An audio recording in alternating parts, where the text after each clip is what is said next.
I'll start at the very beginning because it started with wine. I thought I was going to be a rock star when I was like 20.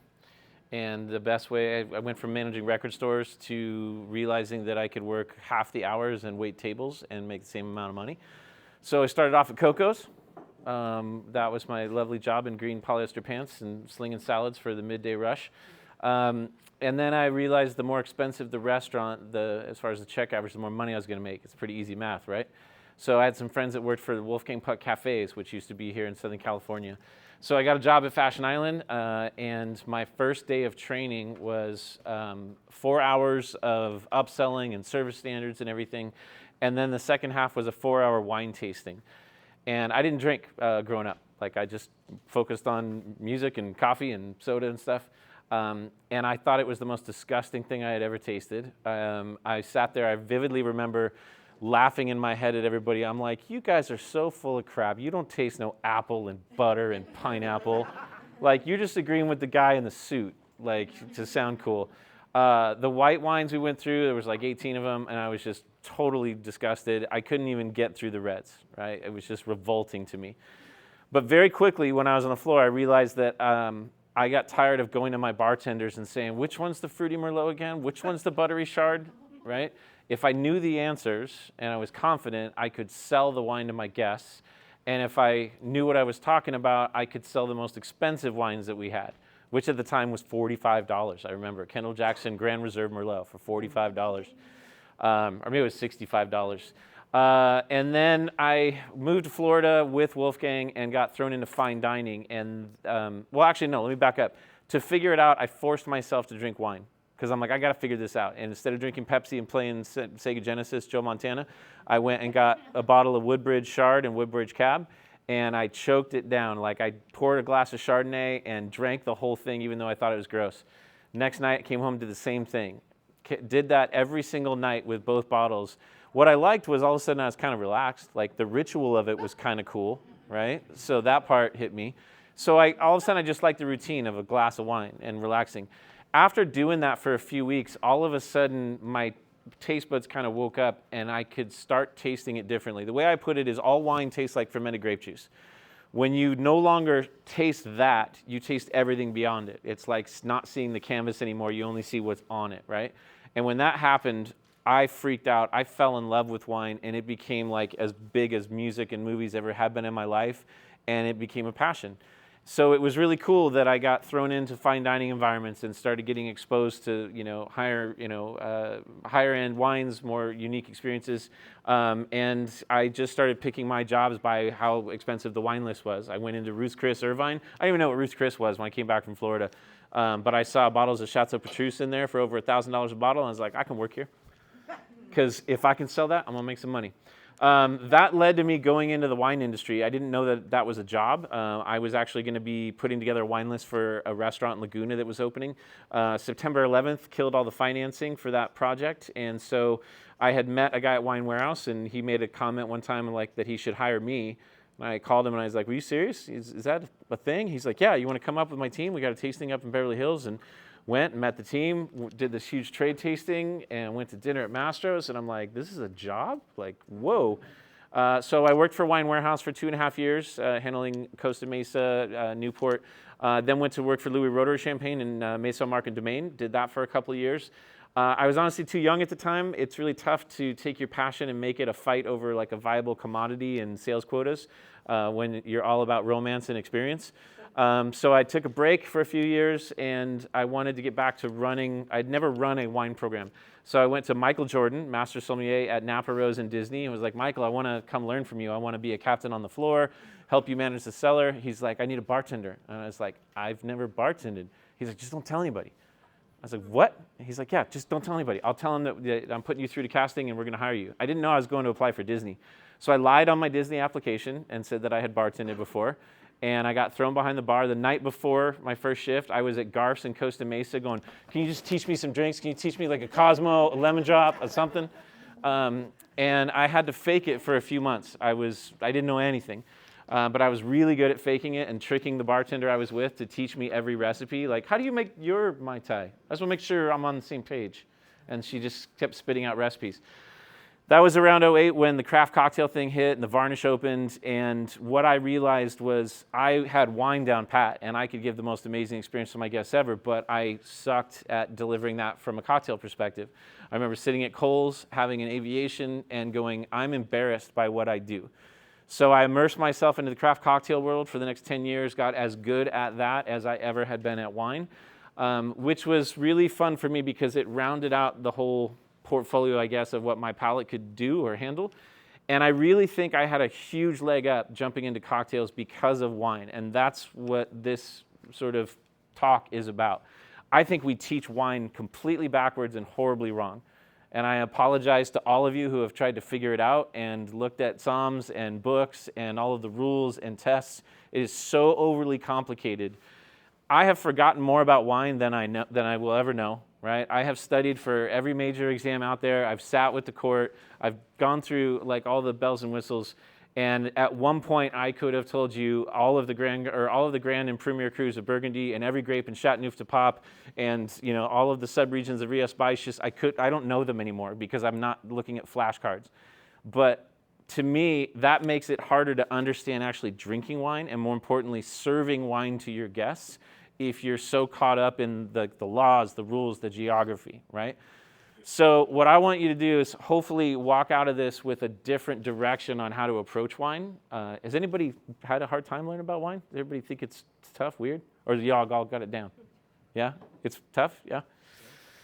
So, but what it taught me was when I started getting into spirits and I started getting into cocktails, what I brought to it already was understanding grape varietals. And when you're looking at wine, it ultimately, all that matters is the grape from the very beginning. Because all of the character, all of the flavors that you're most likely going to get don't come from the place, they come from the grape. And the grapes are synonymous with certain places around the world, but when you understand Pinot Noir, all of a sudden, now you can understand Pinot Noir all around the world. So for me, when I look at spirits, and I want you to think of this also when you go back to looking at spirits, is rarely do I ever hear my peers talking about how important what it is made from is. Like, we don't actually pause on that and go, what is brandy, right? Whether it's cognac or anything, brandy is distilled from fruit. Nothing else behind your bar is that, right? That is a huge part of where you go from there. Right? What is whiskey? Whiskey is distilled from grain, right? So what type of grain? Is it rye? Is it primarily corn in the case of bourbon? If it's primarily corn, then that's going to end up being a slightly sweeter profile because corn is naturally sweeter. Rye is going to give you those spicy, peppery notes. It's super important to think of what it is made from to then sort of like dive into what the flavor profile is and what the spirit does. The entire category of rum is a byproduct of what? Sugar, right? Sugar cane. It's a byproduct. Either you have like agricole with just like pure, fresh sugar cane. Same thing with cachaça. Or you've got molasses, which is the byproduct of sugar production. You've got demerara rums that are, sort of in between with their own version of molasses. But it's all sugar, so what does that mean? You should be able to taste sugar of some kind buried within that spirit. So if you taste a brandy or a cognac and don't kind of get fruity notes, then what's the point? You're distilling grapes and making cognac. It's going to be soft and fruity, right? Balance and mouthfeel. When we start breaking down wines, it's all about the acidity of the wine, and that tells you a lot. It's about the sweetness levels. It's about the structure of the wine on your palate, whether it's dry, whether it's not, whether it has tannin that actually grips. The weight of it. Some wines just are really, really light-bodied and just kind of float off the palate like a Pinot Grigio. And then you've got super deep, rich, say, Malbecs or Syrahs that are completely different. That's the same thing when you're looking at cocktails, right? Like in sort of the mouthfeel. And when you start looking at a cocktail and go, does this just kind of taste brown and kind of like down the middle because I put too many ingredients in it? Or is it light and refreshing and citrus forward? Is it spirit forward? Is there too much of this? Is it spiking with alcohol? Is there way too much Amaro in there? Is the sweetness, the physical sweetness of that drink on there? All of that is what you do with wine, and it really helped me understand that with cocktails. And then complexity. Like certain wines can be kind of one note and super simple, and they're meant to be a certain thing. Other wines, you can just sit there and get lost. I've tasted one wine in my life that I could say, and this was only 4 years ago, I've been doing this 20 some years, I tasted it and it was the only wine I ever was intimidated by. Like just sitting by myself, I tasted like, holy shit, I don't know if I'm ready for this. Like it was so daunting how complex it was. And I'm like, I don't even know where to start to understand this wine. It was so amazing and so good, which isn't something you find all the time, but that level of complexity, being able to recognize that should be a goal sometimes with your cocktail, is having that nuance in things. So it really helped me understand it. But getting back to it, it all starts with grapes, right? This is the number one thing I want you to walk out of here focusing on when you look at wine. Before you look at any other rule, anything else that's on there, I want you to find out what grape is that wine made from. Now, if it's varietally labeled, that means they put the grape on the bottle. It's easy, right? It's Cabernet Sauvignon from Napa Valley. You know what the grape is. Don't have to get into whether it's 100% that grape or not. That gets a little more complex. It's usually never 100% of something, but if it's on the bottle, that's what we're going to just stick with for now. But what if you go to the store and you see like Chianti Classico or Barbera d'Alba or all these? Like, are those grapes or are they not? Right? Chianti is a place, right? So understanding Europe, you have to actually know what grapes they use to make the wine. So Chianti is going to be Sangiovese, right? If you look at an Italian wine and you ever see two words with the DI, the short word in between, Barbera d'Alba, Vernaccia di San Gimignano, I forgot how to say it, Brunello di Montalcino, right? That means grape from town. So technically, Brunello di Montalcino means the Brunello grape from the town of Montalcino. To make it more complicated, Brunello is also another word for Sangiovese. But Barbera d'Alba means the Barbera grape from the town of Alba. Gavi di Gavi is actually the Gavi grape from the town of Gavi. So knowing that it's all about those grapes tells you everything you need to know before you start getting into more complex things. If you want to understand Burgundy, it's not just a color, it's a place in France. But there's only two grapes you need to know, and we'll kind of get into this in a second. It's either Chardonnay or Pinot Noir. If it's white wine, it's made from Chardonnay. If it's red Burgundy, it's made from Pinot Noir. All of a sudden, Burgundy is kind of simple. It's only two things you got to really remember. You can make it a lot more complicated and study further if you want, but just wait to go there until you kind of get a grasp on it. So, point is, learn grapes first. There are two books I'm going to bring up tonight, one of which I brought, and you're welcome to come up and look at this. I always get asked, what should I study? Ever since I've been telling this, there's a third option that has come out that friends of mine have loved. I personally don't, because I just learn differently. Wine Folly has become a really popular book with a lot of people. Wine Folly breaks things down very visually in chart form, and I find it fascinating, and it's very accurate. But for me, I look at it and I go, this is way too much for me to process, like turning page to page. This is the one book that I have been recommending for everyone for over 20 years, and it's called Windows on the World Wine Course by Kevin Zraly, Z-R-A-L-Y. Windows on the World was a very famous restaurant and wine program that was located at the top of the World Trade Center. So fortunately, the restaurant is no longer with us, nor the collection of wines that were there. But he wrote this book back in the 90s, and it was the most concise, easy-to-read book I ever saw. It was fun, it was engaging, it was everything you needed to know.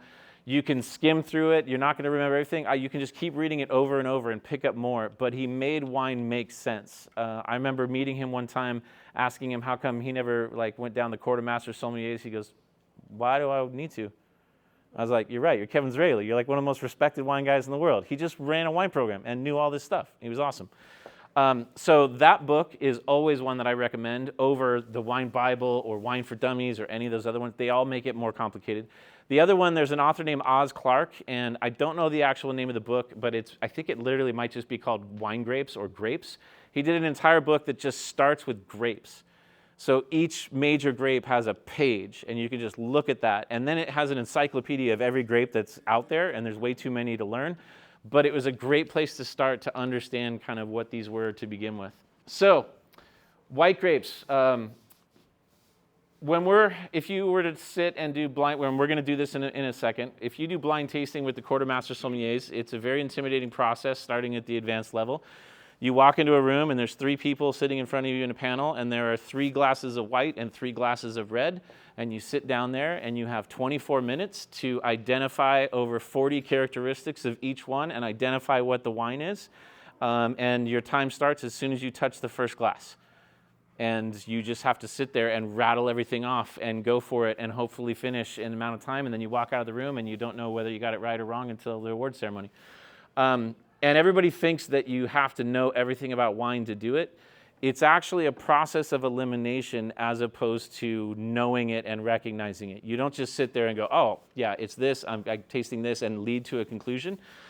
What you do is you sit there and look at what is the color of the wine. That, first of all, is going to tell you a lot. When we get to the red wines, a lot of the time you can look at a glass of wine and eliminate 90% of the wines in the world just by looking at it.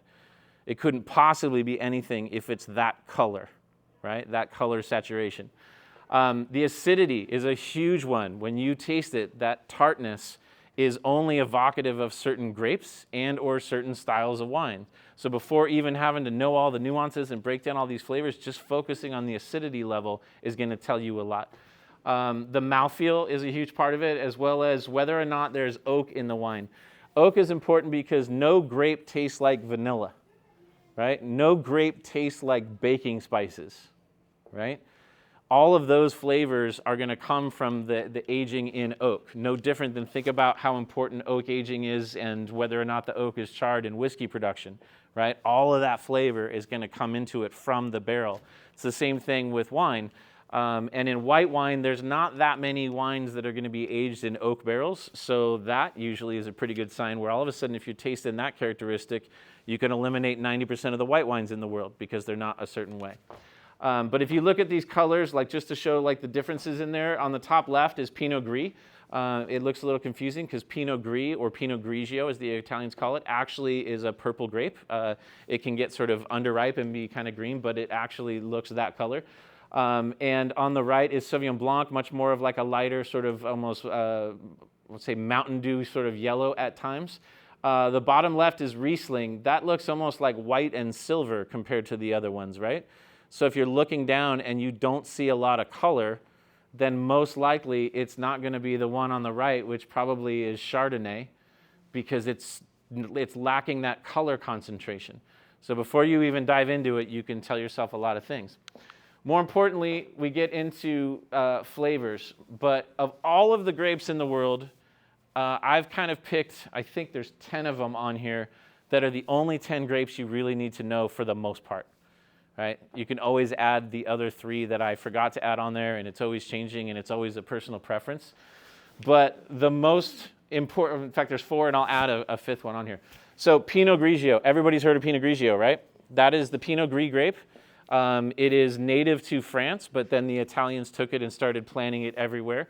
And Pinot Grigio from Italy is incredibly light-bodied. It tends to be fairly tart. The fruit flavors you get are going to be more citrus. I put on here lemon pith because lemon pith is different than like juicy Meyer lemon, right? It's not super fruity, but it has that tartness and almost a bitterness to it. Straw is actually a flavor that I get in Pinot Grigio a lot. It's just, I think, has more to do with where they're growing it in sort of desert, sort of climate areas of Italy, where you get this sort of dustiness and this sort of straw characteristic to it. Sometimes a little bit of like a honeyed flavor to it, and you get like a wet stone kind of thing. Like really good Pinot Grigio should actually have some minerality to it. But I'm not talking about pineapple, mango, anything like that when I'm describing Pinot Grigio. It's meant to be a very light, very approachable wine. Sauvignon Blanc, gooseberry is one. That is the fancy way to say cat pee. If you've ever heard anybody say that Sauvignon Blanc tastes like cat pee, you never heard that before? No? Has anybody heard that before? Yeah. See, it's the wine geeks who talk about that. So, Sauvignon Blanc can be very pungent and very, I call it stinky, right? Same way that an IPA is pretty pungent and stinky, right? I love IPAs. But IPA is a fine line between a beautiful IPA and rank BO. Like it's right there, right? When you smell it, it's pretty pungent. Sauvignon Blanc can be the same thing. Certain fruits, like even like guava and passion fruit, tend to be pretty potent fruit aromas versus other. So gooseberry, if you want to try it, go to IKEA and they have gooseberry jam. And you can spread that on your toast and you can actually taste what gooseberry is. And then you'll be better at every single Sauvignon Blanc exam you ever take. Grapefruit is another one. Again, we're talking citrus, but a little bit more on that bitter sort of element. Apologize, I keep standing in front of all of you guys. Lemon would be in there. Also, you can get like peach flavors. I get a lot of white peach a lot of times in like New World Sauvignon Blancs. I'll explain what that means later. And a lot of times you'll have more like greener flavors like grassiness and bell pepper and things that'll show up in Sauvignon Blanc. Riesling, primarily out of Germany. This can be very dry, or primarily you'll find sweeter versions of this that are more approachable and easier to drink. And you get stone fruits. What's an example of a stone fruit? Apricot, peach, plum, yeah? Nectarines, yeah. So all of those types of fruits are very different than, again, lemon, right? Or apple. They taste very different. Just think of the fruits. So Riesling will give you these beautiful stone fruit characteristics. It'll have honey. A friend of mine also said that Riesling tastes like flat Mountain Dew. That was his trick at the SOM exams, to always identify the Rieslings. And then I went and tasted Rieslings. I was like, son of a bitch, he's right. It tastes like flat Mountain Dew. But the other unique thing is that Riesling actually smells like diesel. Really great Riesling wines, you smell the glass and it'll almost have a hint of diesel petroleum to it. And when we tell people that sounds really weird. Why would I want to like smell that? I grew up like loving the smell of like gasoline. It kind of smells pretty sometimes. You're like, ooh, not a lot of it. You don't want to pour it on your clothes, but it's got a unique aroma to it. And when you give somebody a really nice glass of Riesling and you point it out, they wouldn't have necessarily found it before they tried it themselves. But when you point it out, they go, oh my God, that's amazing. It does smell like that. And then the big one, Chardonnay. Now, Chardonnay really has a big range. Chardonnay is the big king of white grapes. And depending how it's made and where it comes from, it can start on the citrus side of things or the green apple side of things. Here's a good example. There's a big difference in flavor between green apple and really ripe red apple, right? Green apple is super sour, red apple more sweet, right? So the range of fruits you can get in Chardonnay are just as diverse. So it'll go from that lemon to apple to even ripe tropical fruits like pineapple or mango. Basically, the warmer the climate, the closer it's going to get to ripe tropical fruits. The cooler the climate, the more tart it's going to be.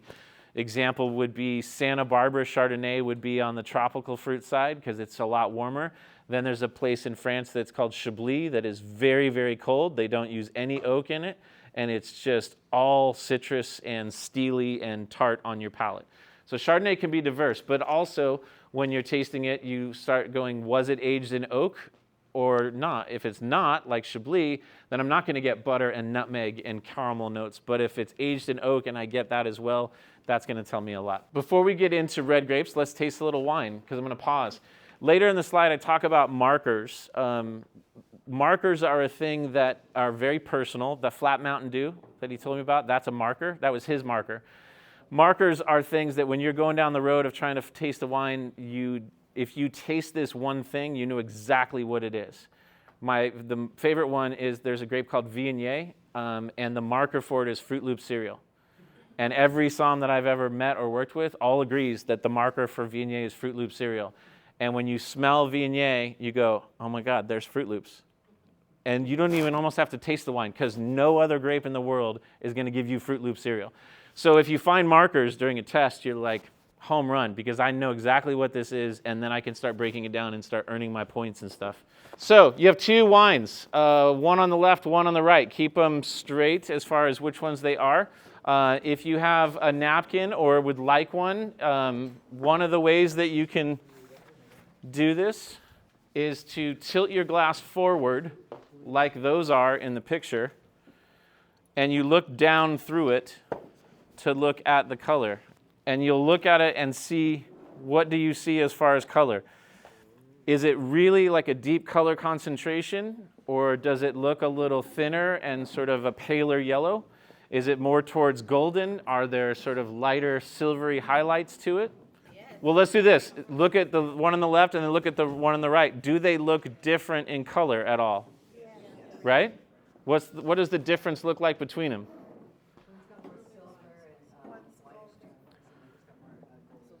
Right? So before we even smell or taste it, we kind of go through like some of those things. Like now we have an idea of certain grapes that might be. because we talk about lighter white wines, certain grapes that don't have that deep, rich yellow color. Perhaps it hasn't seen any oak because it's not getting even more of that sort of deeper color to it. Whereas the one on the right seems to be a richer, deeper color, right?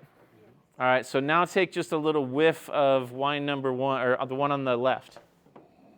And I want you to think, if I had to pick a fruit, what fruit does it smell like? Grapefruit? Grapefruit? Everybody's just going to start saying grapefruit now, right? Anything else? Peachy? Dragon fruit? Smells like a flower. That's pretty.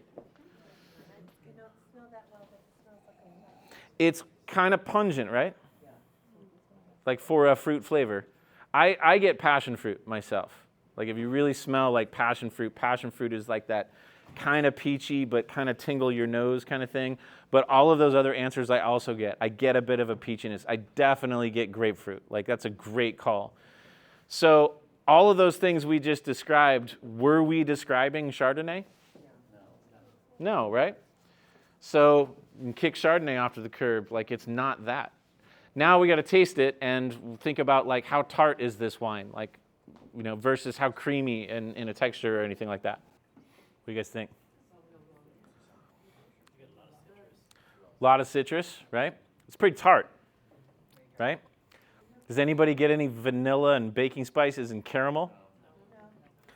So it probably didn't see any oak because none of those flavors are there. Did you say like Pinot Gris? So when you take your test, you have to go through and you have to describe, like the advanced sommelier exam, you have to describe like 3 fruits, 3 floral elements, 3 earthy elements. You have to talk about the alcohol levels, the acidity levels, the body, all these kind of things. And then you have an initial conclusion, and this is where you put your cards on the table, and it's the last before you jump off the cliff. And you say this wine could possibly be Pinot Gris, Sauvignon Blanc, right? Or what? Because of the smell, or potentially Riesling, right? And then you have to say countries of origin, which leads a little bit in more like education of where does this style of wine come from with those grapes. And then at the very end, you have to just decide and claim what it is. The one thing I mentioned that will make a little bit more sense in our second demonstration is we talk about Old World versus New World in wines. Very simply, the Old World is Europe, and the New World is everywhere else. But why that's important in general, it's getting tougher and tougher as the world gets smaller and smaller, is that Old World wines taste more earth first and fruit second. New World wines, you taste fruit first and earth second. So a lot of times you'll taste wines in California, there's nothing really earthy. They're all just fruit bombs, right? So if you taste more earth and mineral and those kind of flavors and you're trying to find fruit descriptors, that's probably an Old World wine. If it's the opposite and fruit is screaming out of the glass at you and you're trying to go, oh, I'm going to try and sound cool and name some different stones, and it's harder to find that, then it's probably a New World wine. So all of us were just naming fruits, right off the bat. Nobody was telling me about river rock and limestone and anything like that. So that would lead me to say this is probably a New World wine, right? So everyone just guess? There's no right answer, but loosely what it was? I'm going to go with Santa Barbara Sauvignon Blanc, okay. Some of the mountains that they're like Ojai or whatever. Okay. Sauvignon Blanc? What are you committing to? Got that floral smell? Okay. It would definitely have to be a dry Riesling. There's nothing sugary, so this would definitely be a dry one. Yeah. Anybody else? Pinot Grigio could be there.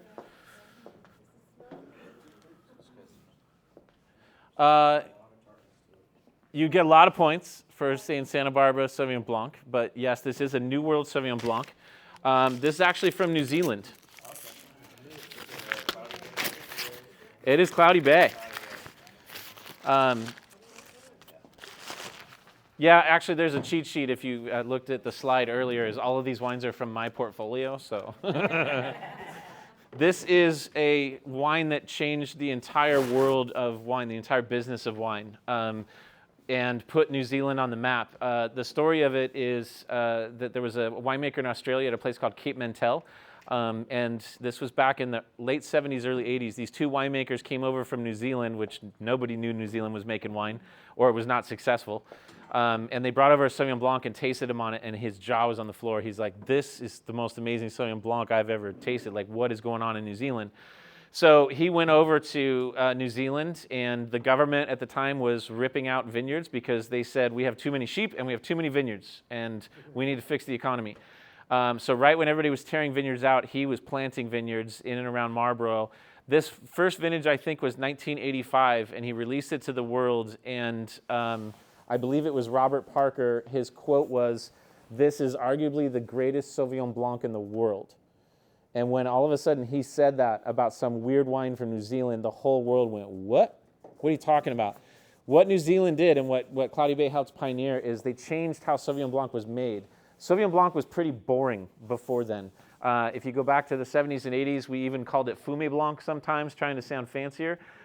They grew it right next to Chardonnay. They put it in smoked barrels, and it was a very boring version of Chardonnay. What New Zealand did was take out the barrels out of the equation. They did everything in stainless steel, but they also controlled a very cold fermentation and left it on the skins for longer. They learned that Sauvignon Blanc skins actually have a lot of character that you can pull out of them, where a lot of times with white wine, that's not part of the equation. And so the wine was just so much more expressive, and all of a sudden it was bursting with kiwi and passion fruit and peach, and some people say bell pepper and all these things. So it was super, super flavorful. Nowadays, it's tougher. In my case, I taste wines from France that taste obviously influenced by New Zealand Sauvignon Blancs. I'm tasting Bordeaux's that are tasting tropical, like white Bordeaux's. I'm tasting Sancerres that have a lot of passion fruit in there. I'm like, that was never a thing in France for 100 years until New Zealand really changed everything. California, Santa Barbara Sauvignon Blanc tastes a lot like that now. But only Fred Brander 15 years ago was doing that. Everybody else was making boring Sauvignon Blancs. Stolmans make really nice wine, yeah. Matt, what do you mean by left it on the skin? Literally, like usually when you're making white wine, you'll press it and you don't let it sit there and soak on the skins for very long because you're not getting color from the skins, right? You're getting, like the color in white wines is primarily there. The skins aren't staining it, so they just will pretty much press it and move on. But with Sauvignon Blanc, if you let it soak longer, it actually pulls flavor. Where you don't really pull a lot of flavor out of the Chardonnay grapes as much, like Pinot Grigio, you're just kind of, moving on from it. You saw the picture of Pinot Gris grapes; they're actually, red. So Pinot Gris, if you let it on the skins, it would turn it pink, if you will. But with Sauvignon Blanc, it's a little different. Even Cabernet Franc is kind of like that, where in the red grapes, there's a lot of character in the skins that is very floral on a red spectrum of flavor. That answer the question? Yes. Yes, sure. Okay, wine number 2. Different color. It was, I think we already established, it's got more of a concentration in there, like of color. It's a little more golden. What's for smell?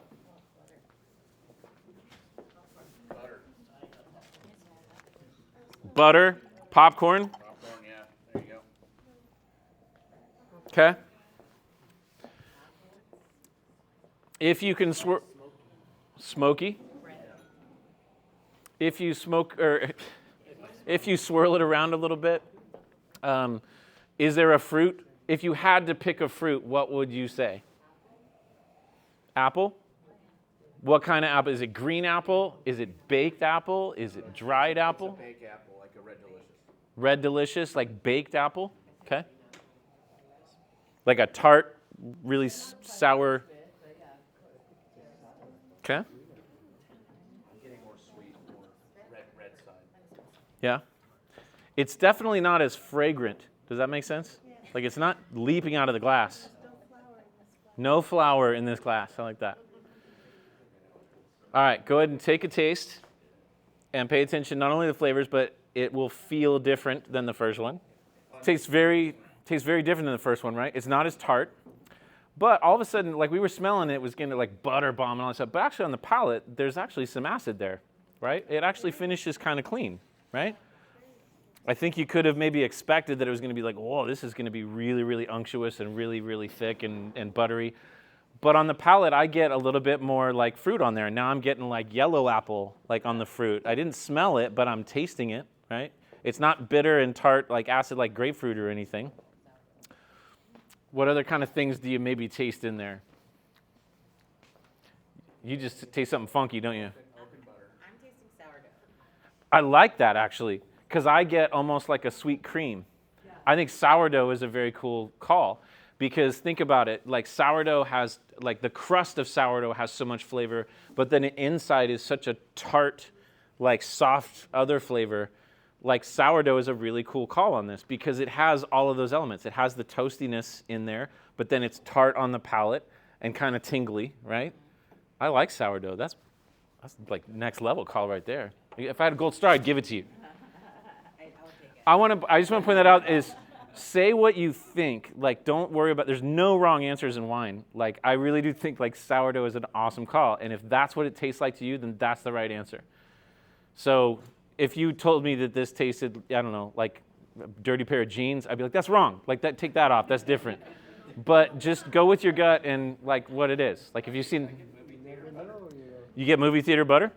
It's in there, definitely.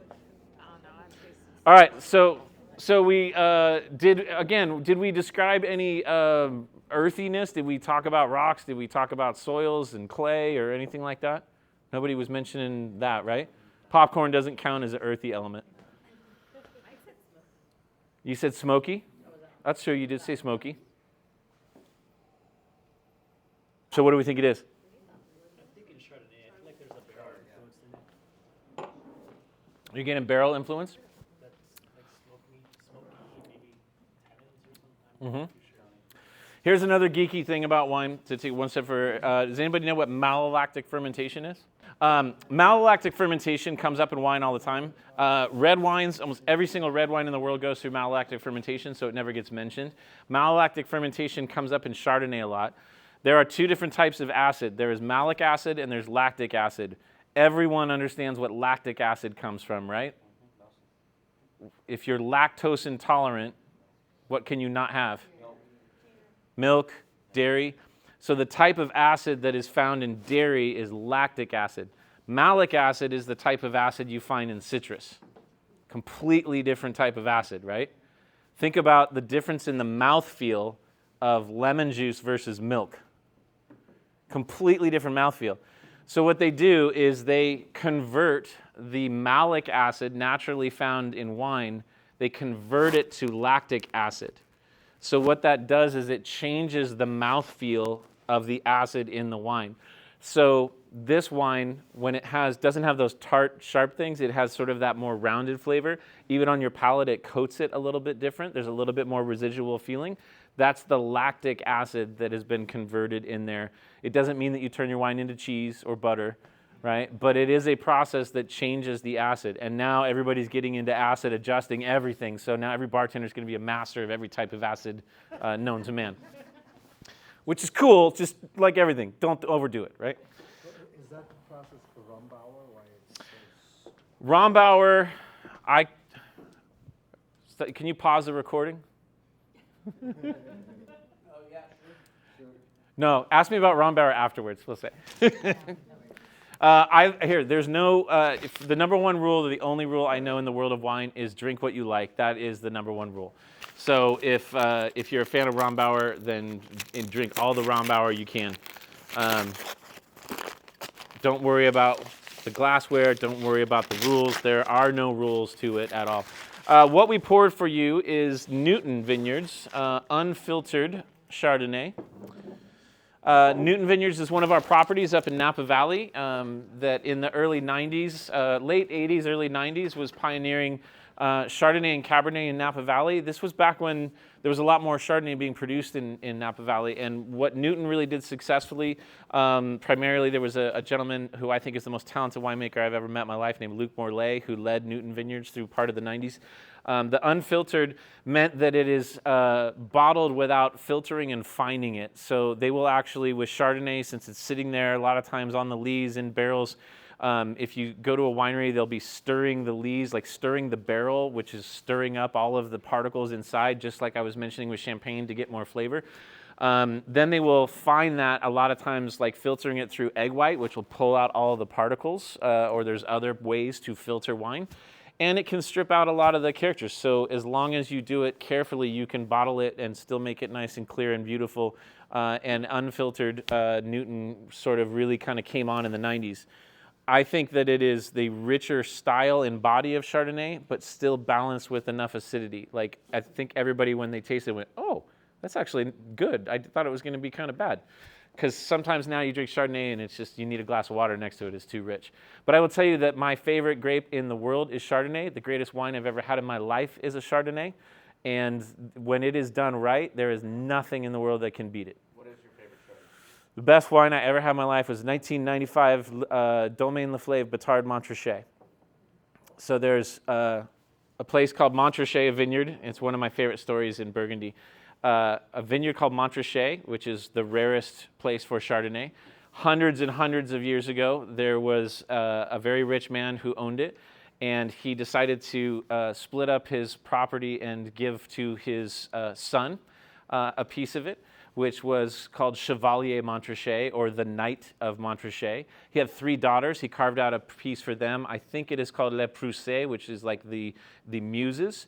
But he also had an illegitimate son and carved him off a piece and called it Batard Montrachet, or the Bastard Montrachet. How punk rock is that one of the most expensive wines in the world is called Bastard Montrachet? That's cool, right? I love finding like the stories of like why all these vineyards got their names, because like we think they're just fancy French names. There's another one that is called Les Malconsort, which is one of my favorite wines or vineyards in Burgundy. And I ended up finding the history of it, and it's right next to a vineyard called Latache, which is the one that intimidated me earlier. And whoever owned Latache was some super aristocrat with like his pinkies up and his nose in the air, and he hated his neighbor. And the guy next to him was like, screw you then, he kept being referred to as the bad neighbor. He was like, fine, then that's what I call my vineyard, Les Malconsort, the bad neighbor.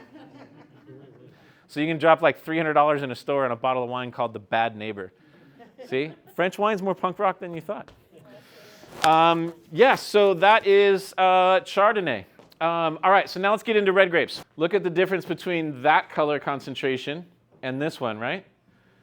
This one, there's actually a little tab there, because we say if it's translucent, meaning you could actually read through the wine, that means the color concentration isn't much.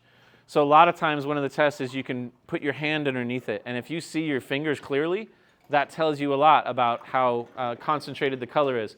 Also, would you say that this hue, this color, this Pantone is the same as this one here? What would you describe as the difference between those? One's more purple, one's more red, right? Yeah.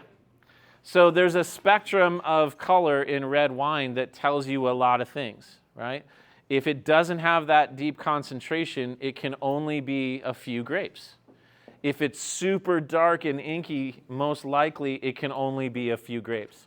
So just by looking at it, you can usually tell. There's different markers for red wine as well.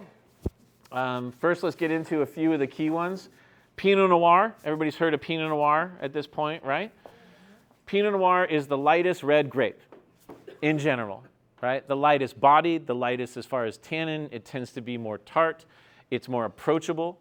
I think of one of the things that I think is important, and we don't think about this as much with cocktails. I really got good at taking a customer from the first visit to the 20th visit and evolving their drinking habits, because I understood what they were ready for. In the world of wine, you don't go up to somebody who's like, I'm not really a fan of wine, and just pour them a glass of Cab or Syrah. They're like, ugh, right? But pour them a sweet Riesling. It's kind of tough to say that's gross, right? So you give them a sweet Riesling. Then you can maybe move them into a New Zealand Sauvignon Blanc because now you got like a through line to like fruitiness. They start developing a taste for it. Then you can like move into other things. With red wine, start off with a light Pinot Noir. It's kind of tough to say that that's like offensive. It's like all about fruitiness and light bodied and it's pretty. And it should be the same way with your cocktails. When Freddie and Tony and the group were talking about bartenders not thinking about wines, the number one reason I think it's important is we get way too caught up on what we do and showing off what we do as opposed to serving people what they are ready to drink, right? So I used to say the most important drink in a craft cocktail bar is a vodka soda, because if I used to go out with my girlfriend all the time and I would go to craft cocktail bars. She used to bartend. She knows everything about everything. She doesn't give a shit. But she would appease me by letting me geek out. So I would be the one sitting there going, sure, man, whatever. Did you make your own tomorrow? I'm in, dude, whatever you want to do. And she didn't want to play the game. She's like, just give me a vodka soda. If you make her feel unwelcome, I don't get to come back to your bar. So you better be proud to make that vodka soda for her. And the next time we come in, if she's having a good time and she hears the cool thing you did down the road and that sounds appealing to her, maybe she's like, what'd you do over there? What'd you make that? I'll try one of those. Every guest at your bar is like that. Think about not what you're serving them right now and puffing up your chest and showing off your menu. What are you going to serve them for the next 5 years? And if you do your job, you can take them from the vodka soda to shots of Fernet at the end of the night and having a blast, or from a Riesling to a big, huge glass of Bordeaux. And luckily, that usually means more tips, more loyalty, and usually more expensive stuff. Anyway, all right, I digress. Pinot Noir. Fruit flavors, cherry, cranberry, strawberry sometimes. Now, what color on the spectrum of red are those three things that I mentioned? No, light. Light red, right? They're pretty bright red. They get a black cherry, but I didn't say black cherry. Cranberries, very red, right? Even pomegranates, right? They're red and tart. That kind of matches the color of Pinot Noir. You're not going to have a Pinot Noir that tastes like blackberry jam. It's just not going to happen because the wine would almost have to look differently for it, right? Also, mushroom is one. That's a shorthand. You'll hear people say like forest floor sometimes. That's a weird one, which is like leaves and dirt and moss. Mushroom, I think, is a more appealing aroma, meaning that Pinot Noir sometimes can be stinky on its own. It can be a little pungent, but sometimes it has really savory aromas. You'll almost get hints of like soy and things like that, like a soy touch mushroom along with cherry. Sometimes you get cola, like even like Willamette Valley. A lot of times I have cola in there. I'll share one of the weirdest markers I ever heard. I was talking to Jeffrey Morgenthaler one time, and we were geeking out about wine, and he's like, nah, man, I can't do Willamette Pinot Noir. I go, why? He's like, it smells like refried beans, man.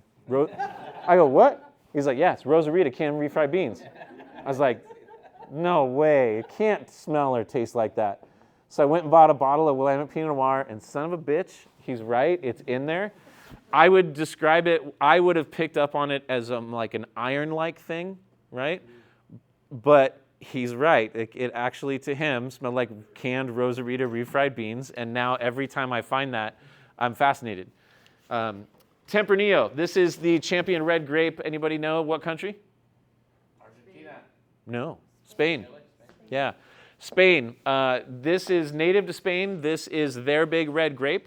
Whether you get it from the Toro region or Rioja, which is one of the most famous. It is a little bit fuller bodied than Pinot Noir. It has more of a black cherry.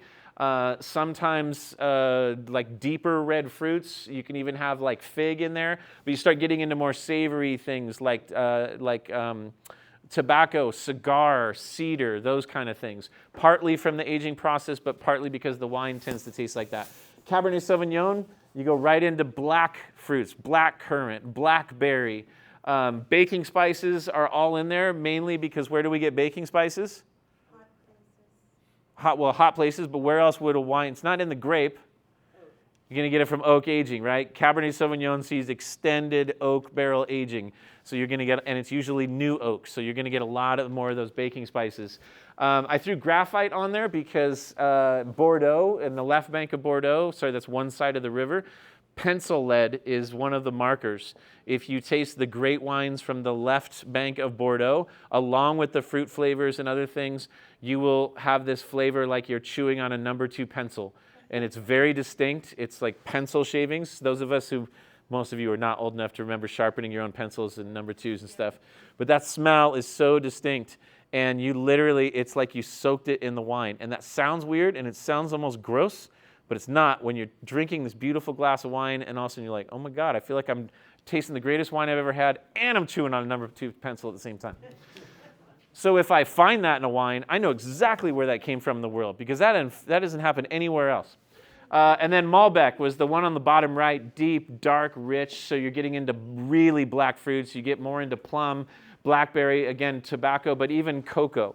A lot of times South America is making the world's greatest Malbecs now, and you almost get this beautiful dried cocoa kind of flavor.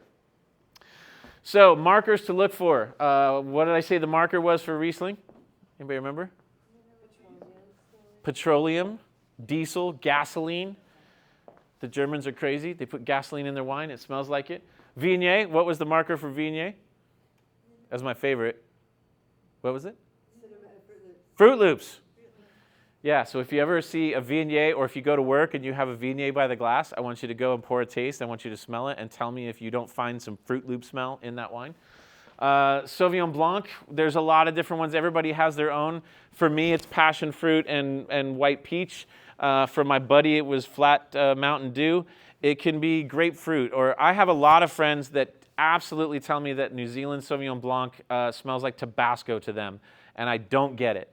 I don't have it. I never smell it. But really, really good wine professionals will tell me, oh yeah, dude, it's all bell pepper, Tabasco in that. I'm like, I hate Tabasco. And I love New Zealand Sauvignon Blanc. You got a lot of bell pepper in there? I think there's something close to like the reaction to like some people think cilantro is very different on the palate. I think there's something about smelling peppers and that other people are more sensitive to it, because I can't explain why all my friends say it's there. Chardonnay, we talked about like a lot of different markers. Pinot Noir, again, the flavors I just talked about. Nebbiolo was one I didn't touch on. Nebbiolo is from Piedmont in northern Italy, and Nebbiolo is the easiest wine to identify blind in my life. Nebbiolo looks like Pinot Noir in the glass, which means that it's very light in color. You can see through it, right? But if you tilt it around the edges of the wine have an orange hue to it, right? No other grape will do this, but around the edges you're like, wow, that's actually like orange around the edge. And if it looks like Pinot Noir and then you taste it and it feels like sandpaper on your tongue because the tannins are so strong and dry, that's Nebbiolo. That's what makes Barolo and Barbaresco in Italy. So if you smell it and you go, it looks like Pinot and feels like sandpaper and you don't call it Nebbiolo, you should just automatically fail. It's the easiest wine you can ever get blind. And then Syrah. My marker for Syrah is very easy. It's blueberry. I've had Syrahs that I literally put my nose in the glass. I'm like, that just smells like blueberry pie. Like it's so distinct in its fruit. Like when it's really rich, it can be like this really intense blueberry flavor. But then there's a lot of other possibilities for that. But the point is you find your own. When you drink something, try and think of what does it taste like to you, right? Like Chardonnay, like sourdough, maybe your ultimate marker for Chardonnay. And you may never miss a New World Chardonnay for the rest of your life because you're like, I'm getting that sourdough thing, and it may work for you. And you can pass tests right and left. Again, Old World versus New World is where the Old World you're going to taste more earthy notes, and in the New World you're going to taste more fruity notes. And this isn't like a fine line and it's really tough. You got to just go with your gut. And you'll be like, did I mention fruit right off the bat, or did I immediately start thinking about earthy things? Just trust your gut and don't overanalyze it, and then that'll lead you down a path. All right, so let's get into our next two wines. Ready for some reds? Okay, you have two red wines, just like our first drill. Tell me if they look different. Yes. What is the difference? Just without even smelling them or doing anything, describe the two.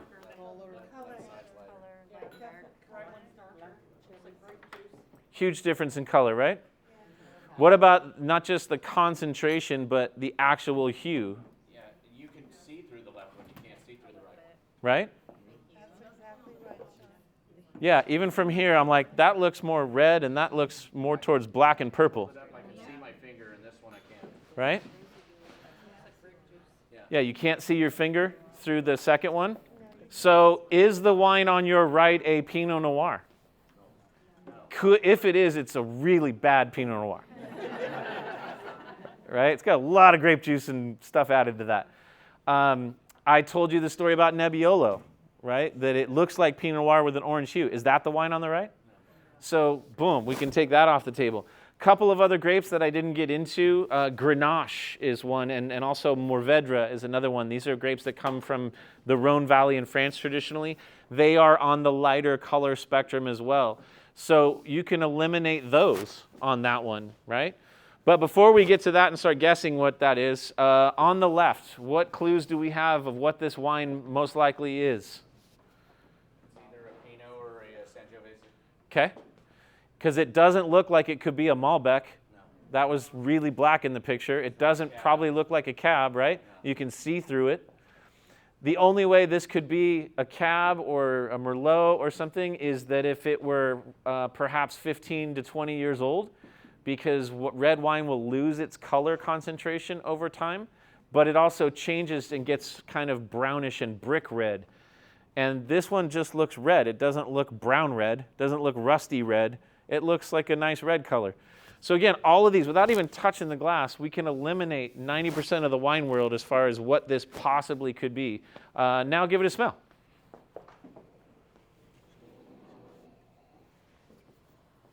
What do you smell? Get that cherry and strawberry. Cherry, strawberry, like if we were picking fruits. Vinegar. That's that fermented wine smell.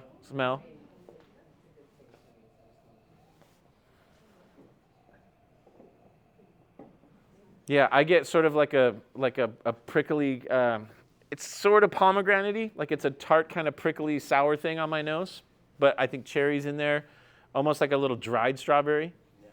Yeah. For Cabernet, like your finest Cabernets are usually about 18 months in oak barrels. On average, I would say about a year for bigger red wines. Pinot Noir may only be 6 months in barrel. Whether it's new oak or old oak or used oak makes a difference. Newer oak will give it more flavor. Used oak imparts less flavor. There's a difference between French oak and American oak. French oak gives a wine more structure and you can kind of feel it, whereas American oak doesn't give as much sort of structure and mouthfeel as much as flavor. And you'll get things like coconut and dill will come from American oak. And it's part of why the color on this is light, because Pinot Noir is a thinner skinned grape. Malbec is a very thick-skinned grape, so is Syrah. So if you take it a step further in breaking down why you know what this is, if you look at the color concentration, it has to be a thin-skinned red grape, right? I was trying to simplify it and just say, remember the ones that look like this, but it's technically about being thin-skinned in the grapes because it'll pull less color out of it. Everybody taste it.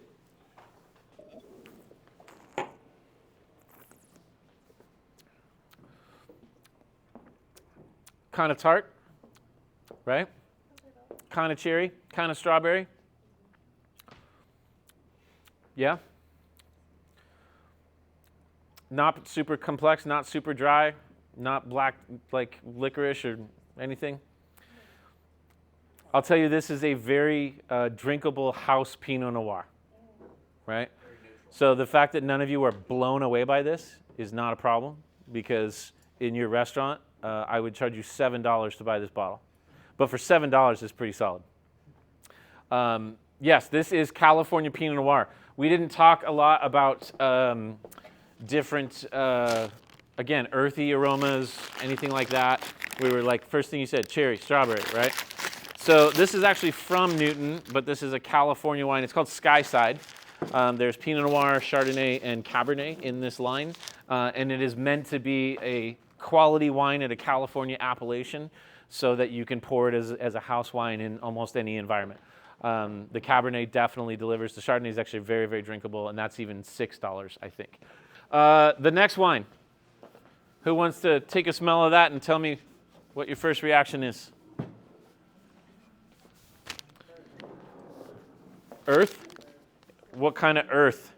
I don't know, like sort of like not clay, not quite dirt, like something, you know, like astonishment. Probably earth. from the earth. I get that. Like literally, like if you like cold clay, like if you were to dig through it, or like if you're at the beach and you dig through sand and kind of smell it, like. Does that make sense? Does everybody kind of get that there's kind of like a dirt and sandy kind of smell there? When I would like bring up these things, people are like, what? Do you just like walk around licking rocks? Right? But in Southern California, we live in a place where we will get rain and heat at the same time. I think everybody knows what wet, hot asphalt smells like, right? Even wet cement has a smell, right? When it starts evaporating and you start getting those aromas. All wine is aroma, and it's all what it reminds you of. Technically, you only taste 5 things, right? Salty, sour, sweet, bitter, and umami, or savory. That's all you physically taste. Everything else is what you smell. So it makes sense that something could remind you of wet asphalt. I've tasted wines and all of a sudden be like, oh my God, that's like old railroad ties with tar on it, like in San Clemente, like baking in the sun. You know what I mean? Like it just reminds you of that. Or you'll have a specific dish that your family cooked, or a certain place you visited, or something that you connect to that memory. It's all about sense memories. So what else do we smell in this? Anything? Blackberry. A little kind of woodiness or cederness in there. I like the blackberry call. Yeah. Chocolatey. Kind of just smells like cool and dark to me. I don't know why. That doesn't sound like I described a smell, but it smells like a cave. Man, I'm taking you to my next wine study group. You got the words, you got the poetry. First thing I want you to notice is how different does this wine feel in the aftertaste versus the first one. Heavy. It's fuller, it's heavier. Swish it around in your mouth a little bit and swallow, and then pay attention to what it feels like between your lips and your teeth, and almost between your tongue and the top of your palate. There's literally like a dryness, like your lips are sticking, right? That's tannin. Like when you find that in wine, that's when they talk about high tannin wines or big tannins. It's a chemical compound that dries things out. Tannin comes from skins primarily. It can come from oak as well. But think about taking a grape and eating it. All the juiciness and the pleasant parts going, and then you're just chewing on the grape skin. What is that like? It's pretty dry, right? Because you're chewing up all the tannin that's naturally found in the skin. Eat a thick, like dark red apple, and the skins have a lot more tannin in it than, say, a green apple, which will kind of like fade away a little bit more. So that tannin is what you get in there. So we're getting more tannin in the wine. The wine was darker. We started talking about cedar, and we started talking about earthy things right off the bat. Look at it again. Even though it's darker than the other one, I want you to see, can you see your fingers through it, technically? Tilt it sideways like I have it like this. And wave back and forth. Barely, right? But you can kind of see the movement of your fingers through the wine.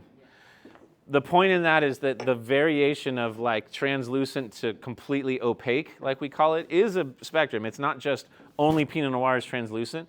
There are varying stages of it. And if this were completely inky black, you wouldn't be able to see anything through it, right? So there's a little bit you can see through.